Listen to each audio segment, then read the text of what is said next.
Vamos abrir a palavra de Deus no livro de Juízes, também no capítulo 9 hoje.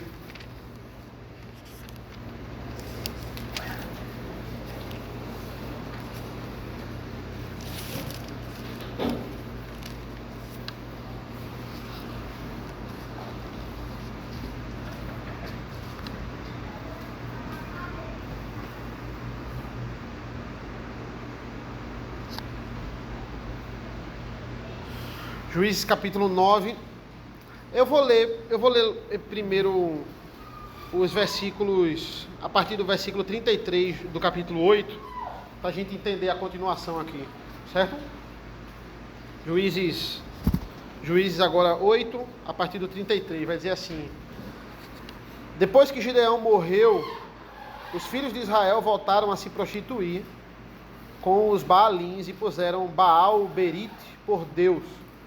Os filhos de Israel não se lembraram do Senhor seu Deus, que os havia livrado do poder de todos os seus inimigos ao redor. Também não usaram de bondade com a casa de Jerubaal, a saber, Gideão, segundo todo o bem que ele tinha feito a Israel. Abimeleque, é o versículo 1 do capítulo 9, filho de Jerubaal, foi a Siquém, aos parentes de sua mãe, e falou com eles e com toda a geração da casa do seu avô materno, dizendo: Peço-lhes que perguntem a todos os cidadãos de Siquém o que é melhor para vocês, que 70 homens dos filhos de Israel de Jerubaal dominem sobre vocês, ou que vocês sejam dominados por aqueles Lembrem-se também de que eu sou osso e carne de vocês. Então os parentes de sua mãe falaram a todos os cidadãos de Siquém todas aquelas palavras, e o coração deles se inclinou a seguir Abimeleque, porque disseram: é nosso irmão. Vamos orar? Senhor nosso Deus, nosso Pai, nós te agradecemos pela leitura da tua palavra. Nos instrui nesta manhã, Senhor. É isso que nós pedimos e agradecemos em nome do teu Filho amado, Jesus. Amém. Irmãos, existem algumas situações, e a internet ela nos ajuda a divulgar isso, em que muitas pessoas passam por um estado de humilhação, e aí a internet divulga isso, e por causa da internet e por causa da divulgação, outras pessoas se compadecem desse vídeo ou nessa publicação de humilhação e passam a ajudar essa pessoa. Eu vejo muito isso em entregador de Uber. Entregador de Uber que é humilhado. Ele foi humilhado, teve um que foi humilhado pela polícia. Tiveram outros que foram humilhados pelo próprio entregador. E aí muitos veem esse vídeo e dizem assim: pois agora derrubaram a moto dele, pois agora a empresa tal vai dar uma moto a ele nova, pois agora a empresa tal vai dar um carro a ele, vai honrar ele para ele trabalhar agora, e isso não deve ser feito como uma forma de protesto a esse tipo de humilhação. Então, existem histórias que no meio de um caos, a gente vê uma luz no fim do túnel, a gente vê um ser humano ajudando o outro, a gente vê isso acontecendo. E histórias no meio de um caos também, Deus agindo, né? Porque Juízes é um caos. Se a gente lê o livro de Juízes, historicamente falando, o que acontece aqui são decisões erradas que levam a guerras, que levam a chacinas, literalmente falando. Mas nisso tudo, o que nós devemos tirar é que Deus ele está agindo. E infelizmente isso aconteceu por causa aí do que a gente leu dos versículos 33 do capítulo 8. Gideão, ele começou bem, mas ele terminou mal. Ele estava muito bem no capítulo 6, muito bem no capítulo 7. Quando chega no capítulo 8, ele começa a matar os da própria nação de Israel. Ele começa a dizer que não quer ser rei, mas começa a agir como um rei.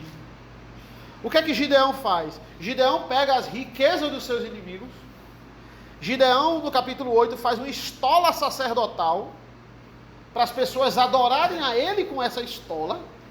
Olha que complicação. Não quer ser rei, mas passa a agir nem como um rei, como um Deus. E mais, faz 70 filhos. Por que o homem quer ter 70 filhos? A gente falou sobre isso, não foi? Não dá para ter 70 filhos de uma só mulher. Ou seja, Gideão tinha várias, termina a vida com várias mulheres. E a umas, né, o filho de uma concubina, ele dá o nome de Abimeleque. O que é que significa Abimeleque? Filho do rei. Como é que eu não quero ser rei? Eu faço 70 filhos para continuar a minha linhagem, para a minha linhagem ela não ser perdida, né? Com 70 é mais difícil. E aquele que eu mais gosto, né? A gente sabe disso porque a gente vai ver o desenrolar aqui, como Abimeleque se parece com Gideão, nesse fim de vida aqui de Gideão. Ele coloca o nome do filho de um rei, né? Filho de rei.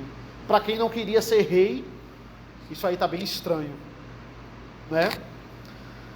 E aí eles passaram a adorar em Baal, adorar Baal Berite, a Bíblia vai dizer, né? No versículo 33 do capítulo 8.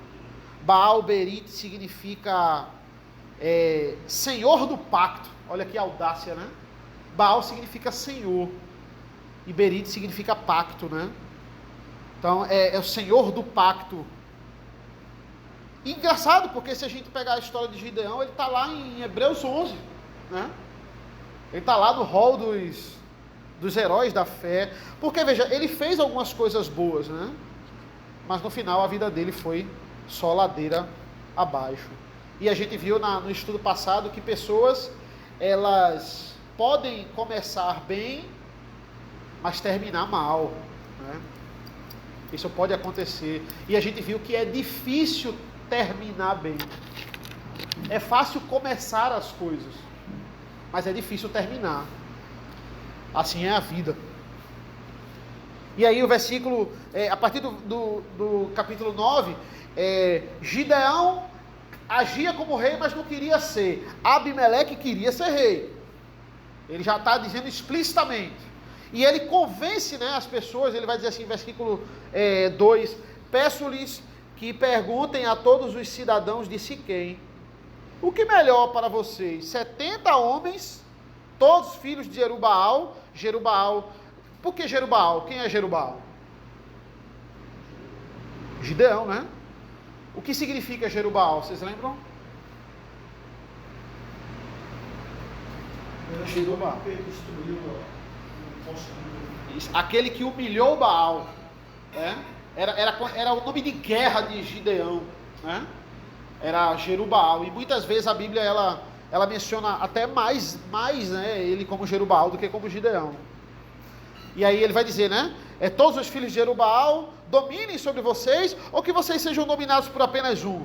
Lembre-se também que eu sou osso e carne de vocês. Olha, eu tenho agora uma cara com lábia aqui para convencer o povo de Israel. Diz assim, ó, vocês querem que cada esquina tenha um rei, um governante, né? Gideão tem 70 filhos. Vocês querem isso?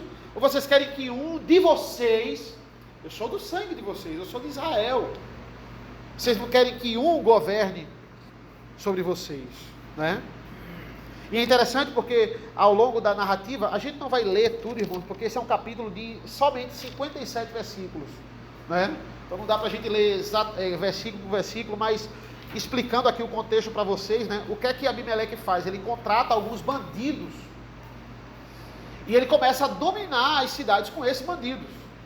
E ele faz uma reunião, olha o que é que ele faz. Ele faz uma reunião com todos os seus irmãos. A Bíblia não fala por que como foi que ele convenceu para todo mundo ficar junto. Talvez aqui, olha, vamos velar pelo nosso pai, vamos ver como é que a gente vai continuar, né, a caminhada. Ele consegue reunir os seus 69 irmãos, e esses contratados por ele matam todos os irmãos, né? Quase todos, na verdade. Só fica um irmão chamado Jotão, que se esconde e não morre lá na chacina. Mas por que ele faz isso? Por que ele faz isso? É fácil, né? para não ter concorrência, né? Se eu tenho 70 irmãos que, vamos supor que de 70, sendo otimista aí, 20 vão achar que merecem o trono, eu vou ter uma guerra sem fim, né? Vou resolver assim, aqui esse problema que o meu pai fez. Mata todo mundo. Só que um fica vivo. E esse Jotão é o Jotão que vai profetizar sobre esse mau reinado de Abimeleque. Versículo 7 vai dizer assim: quando soube disso, Jotão foi e se pôs no altar do Monte Gerizim. Olha que audácia, né? Monte Gerizim é o monte de Gênesis 12, que o Senhor confirma a sua aliança com Abraão. Gênesis 33, Jacó, né? Quando volta à terra, ele adora ao Senhor no Monte Gerizim. Josué 8, que a gente viu na semana passada, que o povo adora ao Senhor no Monte Gerizim. Josué 24, que Josué antes de morrer vai reafirmar ali a palavra para o povo, se o povo ser fiel antes de morrer. E agora nesse mesmo monte, né, é o monte em que um bandido, porque Abimeleque era um bandido, vai subir ao trono, né? Aquele povo ali da redondeza de Siquém, desse território aqui, vai apoiá-lo para que isso aconteça. E o que é que a gente pode aprender com isso? Que instituições, elas podem se acabar rapidamente. É só a gente não cuidar da próxima geração. Temos vários exemplos disso, né, na Bíblia. O próprio Manassés mesmo é um filho que não é instruído por Ezequias, lá em 2 Reis, e também vai destruir tudo que o pai constrói. Uma geração de distância. Gideão está até no rol dos homens de fé, lá de Hebreus 11, mas Abimeleque não está não. Abimeleque já é uma versão bem piorada dos pontos negativos do pai. Porque Abimeleque nasceu numa fase em que o pai já não estava tão firme assim, né?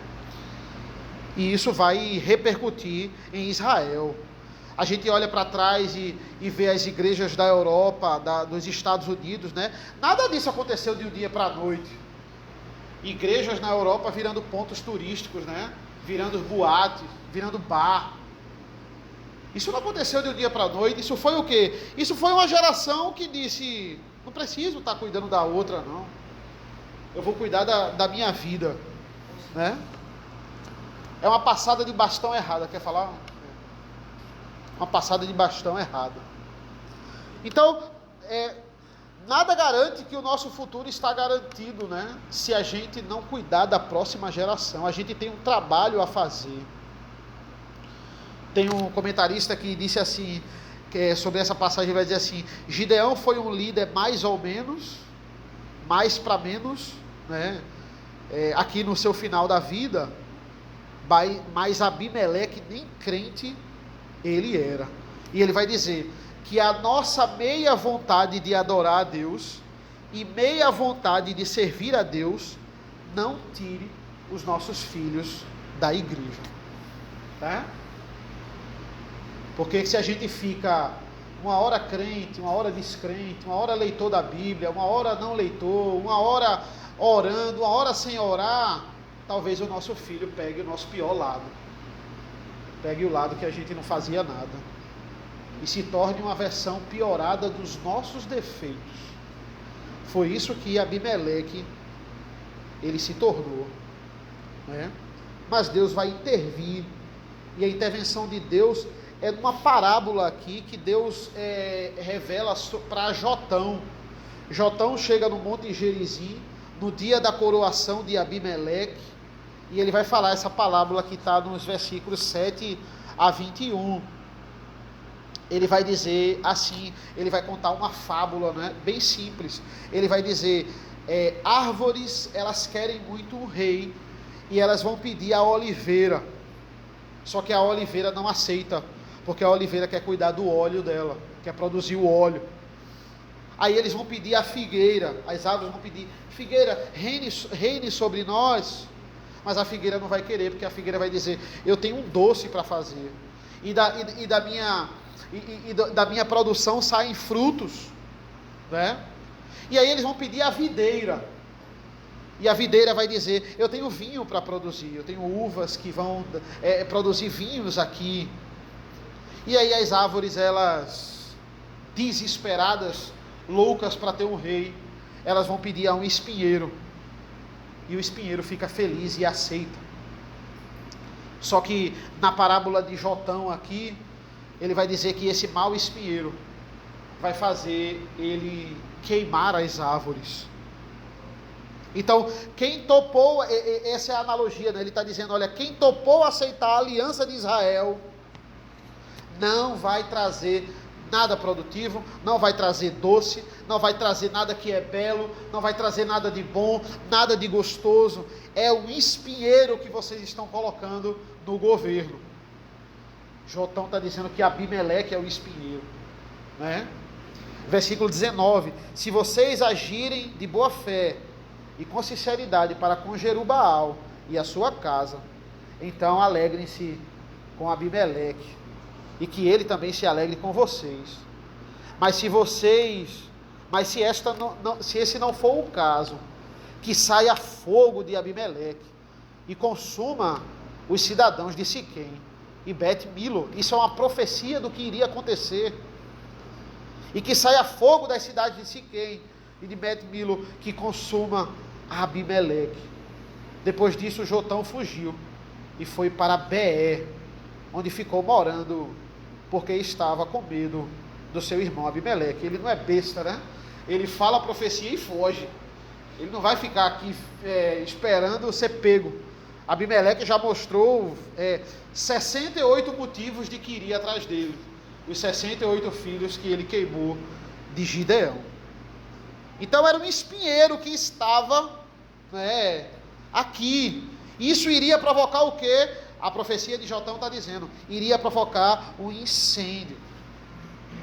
Irmãos, o que a gente pode aprender com isso? A gente pode aprender que existem pessoas e pessoas. Existem pessoas que não devem estar na posição de liderança. Elas não devem estar. Elas não nasceram para aquilo. E as árvores estão insistindo em colocar um espinheiro para governá-lo. O que é que ele vai fazer? Ele vai pôr fogo nas próprias árvores. A gente estava com o reverendo Paulo Brasil, a liderança ontem na Igreja Presbiteriana da Aliança, e ele vai dizer: olha, quando você vai lá para Timóteo, ele falou ontem, você vai lá para Tito, você vai ver que as características do líder são muito mais envolvendo a pessoa dele do que simplesmente aquilo que ele pode passar profissionalmente, digamos assim, com o seu conhecimento. Ele vai dizer que seja apto para o ensino, mas que tenha boa fama, de que os outros não falem dele, que não seja neófito, que, olha, é envolvendo a pessoa dele, quem ele é, o que ele constrói na história da igreja com a sua família, como é que ele trata a família, como é que é o ministério dele no lar. Isso ele coloca muito mais para considerar no líder. E uma coisa ele coloca, o reverendo Paulo Brasil falou, que seja apto para o ensino. Essa é uma das coisas. Mas existem outras que envolvem ali um espinheiro. E é exatamente isso que vai acontecer. A partir do versículo 22, Abimeleque ele vai começar uma revolução contra todos aqueles que vão contra o seu governo, né? A história segue e vai ficando cada vez mais tensa. Começa uma revolta na própria Siquém, na própria cidade que ele foi levantado para ser líder. Uma conspiração, versículos 22 a 45, lideradas por um homem chamado Gaal. Esse homem, ele era um ladrão, um corrupto, igual a Abimeleque. E ele vai ser levantado por Siquém. A Bíblia fala que depois de 3 anos dele governando, os próprios que levantaram ele em Siquém querem tirar ele do poder e levantam esse homem chamado Gaal para tentar ir contra, e começa a criticar. E é interessante porque Gaal faz a mesma coisa que Abimeleque fez. Gaal pega bandidos e começa a sabotar o governo de Abimeleque. Começa a fechar a estrada, começa a roubar as coisas, começa a atrapalhar a vida de Abimeleque. A mesma coisa que Abimeleque faz, o outro vai ser levantado para fazer. E Abimeleque fica sabendo disso. Surge um grande aliado de Abimeleque, um governador chamado Zebu. Versículo 30, acompanha aí. Vai dizer assim: quando Zebu, governador da cidade, ouviu as palavras de Gaal, filho de Ebed, ficou furioso e enviou secretamente mensageiros a Abimeleque, dizendo: eis que Gaal, filho de Ebed, e seus irmãos vieram a Siquém e estão alvoroçando a cidade contra você. Levante-se de noite, você e o povo que estiver com você, e ponha-se emboscada no campo. Levante-se pela manhã ao sair do sol e ataque a cidade. Quando Gaal, com o seu agente, sair para atacar, faça com ele o que estiver ao seu alcance. O que vai acontecer aqui, irmãos, é tremendo. O que vai acontecer aqui é que ele vai lançar essa emboscada, né, contra Gaal. Esse Zebu vai fingir ser aliado de Gaal, vai dizer: eu estou com você, vamos se reunir aqui num lugar estratégico para Abimeleque entrar e acabar com os soldados de Gaal. E logo de manhã, quando ele mata Gaal de noite, e de manhã Siquém vai contra Abimeleque e o exército. E o que é que ele faz? Ele quer destruir toda Siquém, a cidade que levantou ele para ser rei. Ele quer destruir toda Siquém. Olha como isso é parecido com o que Gideão fez. Gideão fez a mesma coisa, lá no capítulo 8, com duas cidadezinhas que não queriam se aliar a ele. Capítulo 8, ele faz isso aqui no finalzinho, não, no começo. Ele faz isso com duas cidades, Sucote e Penuel. Queria pegar o nome das cidades aqui. Só que ele faz, ele chicoteia os líderes da cidade, mas não mata.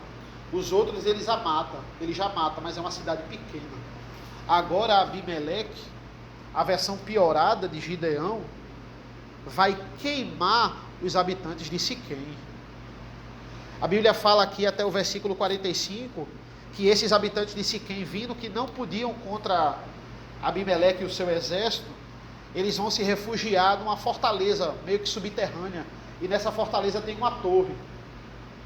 Versículo 46, todos os cidadãos da torre de Siquém souberam disso e entraram na fortaleza, quando eles viram que não podiam conter o exército de Abimeleque, no templo de El-Berite. Mas Abimeleque soube que todos os cidadãos da torre de Siquém se haviam reunido. Então ele subiu no monte Salbom, ele e todo o seu povo. Abimeleque pegou um machado e cortou um galho de uma árvore. Ele levantou e pôs um ombro e disse ao povo que estava com ele: o que vocês me viram fazer, façam também vocês depressa. Assim cada um deles cortou um galho e seguiu Abimeleque. Puseram os galhos ao redor da fortaleza e os incendiaram. Assim morreram todos que estavam na torre de Siquém, mais ou menos 1000 homens e mulheres. Olha, se você não criar o seu filho no caminho onde ele deve andar, todos os seus pontos negativos vão ser maximizados nele. É literalmente isso que acontece. Gideão destrói a torre de Penuel no capítulo 8 e mata alguns homens. Abimeleque vai queimar mulheres, crianças e homens vivos, mais ou menos umas 1000 pessoas. Por quê? Porque simplesmente se voltaram contra ele. Mas quão ridícula é a morte de Abimeleque. Quão ridícula vai ser a morte. Deus vai levantar outra Jael. Lembra de Jael, que matou aquele terrível general chamado Sísera? Pegou uma estaca e pregou a cabeça dele na parede, no chão, né? Quão ridícula vai ser a morte de Abimeleque. Porque Deus faz isso. Ele vai vingar aqui, e a própria palavra vai dizer, ele vai vingar a morte desses filhos de Gideão que Abimeleque matou. Olha a partir do versículo 30. Então Abimeleque foi a Tebes, sitiou a cidade e a tomou. Havia, porém, no meio da cidade uma torre forte, E todos os homens e mulheres, todos os moradores da cidade fugiram para lá, fecharam as portas da torre e subiram ao terraço. Veja, ele chega em outra cidade de Tebes, que estava contra ele também. Quando acontece, os cidadãos vão se refugiar numa torre. E ele diz, o que é que eu vou fazer? A mesma coisa que eu fiz lá em Siquém. Eu vou queimar todo mundo vivo. Deu certo lá, vai dar certo aqui. É só eu ir lá. E o pessoal começou a entrar, foi subindo na torre para se refugiar, aquele alvoroço, e ele estava lá embaixo pronto para queimar tudo. Queimar todo mundo dentro. Se não ficaram dentro, não deu certo em Siquém, vai dar certo aqui em Tebes. Né? Versículo 52. Abimeleque veio até a torre, lutou contra ela e se aproximou da porta para incendiar. Mas uma mulher, não diz nem o nome dela. Olha o que a mulher fez. Uma mulher jogou uma pedra superior de moinho sobre a cabeça de Abimeleque e lhe quebrou o crânio. Então Abimeleque chamou depressa o moço, seu escudeiro, e lhe disse, tire a sua espada e me mate, para que não se diga que uma mulher me matou. O moço atravessou com a espada e ele morreu. Quando os homens de Israel viram que Abimeleque já estava morto, foram embora, cada um para sua casa. Assim Deus fez cair sobre Abimeleque o mal que havia feito a seu pai. Olha, Deus está na história. Isso tem um propósito. Olha como ele morreu, irmãos. Olha como ele morreu. Uma pedra sobre o crânio dele. De uma mulher que simplesmente viu ele lá embaixo, viu a pedra e jogou. E ele ainda agonizando diz, olha, me mate, né? Tire a espada e me mate, para que não se diga que uma mulher me matou. Por que ele fala isso? Preconceito aqui contra as mulheres? Por que essa fala antes de morrer? O que é que vocês acham? Um guerreiro morrer atrás da mulher. Veja, não é porque é uma mulher em si, ela é mais frágil, ela é inferior. Não, é porque mulheres não são preparadas para a guerra. O dever de lutar é o do homem. Por isso que é humilhação uma mulher matar um homem que está no meio de uma guerra. E Deus faz isso de propósito. É o mesmo método aqui contra Císara, que fez Jael, ele pensando que estava protegido, dormiu confiando. Morreu, Jael matou ele. E agora uma mulher aqui também, que não estava preparada para a guerra, estava só tentando sobreviver. Olha a oportunidade e acaba com a vida de Abimeleque. Uma pedra rachou o crânio dele. E ele diz, olha, eu sou um rei, eu sou um guerreiro tão conhecido. Eu não posso ficar com a fama de que uma mulher me matou. Uma mulher que nunca foi preparada para uma guerra contra eu, que sempre fui preparado, que matei tanta gente. É assim que Deus faz com Abimeleque. Ele humilha a história de Abimeleque. Essa humilhação está registrada aqui. Ficou conhecida. Ele não conseguiu esconder. E ainda a fala dele está aqui. Versículo 57, de igual modo Deus fez cair sobre a cabeça dos homens de Siquém todo o mal que haviam praticado. Assim veio sobre eles maldade, veio sobre eles a maldição de Jotão, filho de Jerubaal. Essa é a história. Ele vai incendiar aquele local. Olha, Deus está na história. Versículos 23 e 24. Quando Deus suscitou um espírito de aversão entre Abimeleque e os cidadãos de Siquém, e foram desleais com Abimeleque, isto aconteceu para que fosse vingada a violência praticada contra os 70 filhos de Jerubaal, e para que fossem castigados tanto Abimeleque, que era irmão deles, que havia matado, como os cidadãos de Siquém, que contribuíram para que ele matasse os próprios irmãos. Olha, Deus está intervindo. No meio desse caos todo, dessa série de uma família matando a outra, Deus ele tá intervindo, ele vai fazer justiça. Apesar de tudo, ele vai preservar o nome de Gideão. O mal foi destruído. O que foi levantado de forma ridícula foi destruído. E Deus usou homens maus para destruir homens maus. Deus faz isso. Tem uma estratégia dentro dos bombeiros que é fogo contra fogo. Não sei se vocês já ouviram falar. Para você acabar com a vegetação, você queima mais do outro lado, para que esse fogo se encontre, ele seja consumido, e aí a vegetação não interfira nos locais que podem gerar maior dano. É o fogo contra fogo. Ele isola a área, queima tudo de uma vez, e aquilo ali não vai para uma direção que não deve ir. É praticamente fogo contra fogo. Foi isso que Deus usou. E o Dale Davis, ele vai dizer assim, abre aspas, só para concluir, irmãos, o nosso rei não é um espinheiro, ele é uma videira, nós não escolhemos ele, nós escolhemos o espinheiro, mas a videira nos escolheu. E ele vai dizer para concluir, Deus tira trunfo da morte, Deus tira vitória de derrota, Deus pega mais intenções e faz convergir em Cristo todas as coisas. Ele pega o cadáver de uma árvore e faz disso salvação para a multidão, para uma multidão inumerável. No dia em que o mal achou que tinha vencido, mas perdeu. Amém? Amém. Vamos.